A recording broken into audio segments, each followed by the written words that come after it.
यो नयाँ डिस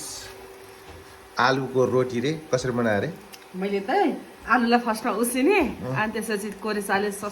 कोरेको अनि त्यसपछि अब यस्तो कुटीको छैन हाम्रोमा अनि त्यो पछाडिपट्टिको गिलासकोले यस्तो मजाले पिनेर त्यसलाई त पिठो बनाएर यस्तो डल्लो बनाएँ त्यसपछि हाल्ने कुराहरू चाहिँ सबै थोक हालेर मैले यस्तो बनाएको छु आबेलले चाहिँ एउटा खाइसकेको छ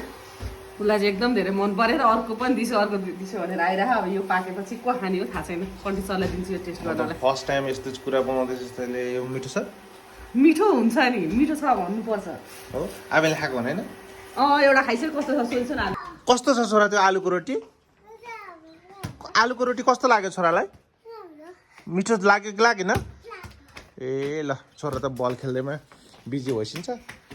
यो रेडी हुन लागिसकेको छ अब म यो पानी चलाइदिनु पर्यो म त खाउँ कि नखाउँ किन ल हाल त कस्तो हुँदैछ फर्स्ट टाइम खाँदैछु आलुको रोटी यो प्योर आलु मात्रै हो यस प्योर आलु रोटी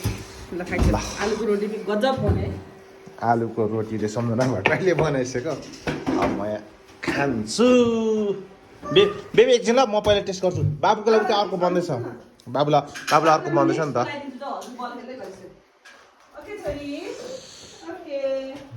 ल म चाहिँ यो टेस्ट गर्छु अब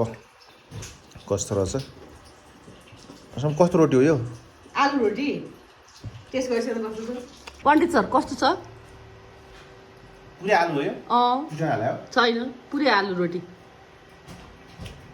आलु नै आलु मात्र हो क्या ल यहाँ हेर्छु नि कहाँ छ पिठो कस्तो छ मिठो आएन भन्छ न रियली टेस्ट मम्मीलाई पनि दिन्छु म कस्तो छ टेस्ट भन्छ मिठो आएन कस्तो मिठै छ भनेर नि यत्रो दुःख गरेर बनाइरहेको छु खै म खामा अलिकति कस्तो रहेछ भयङ्कर मिठो छ खै दिसो दाल गरी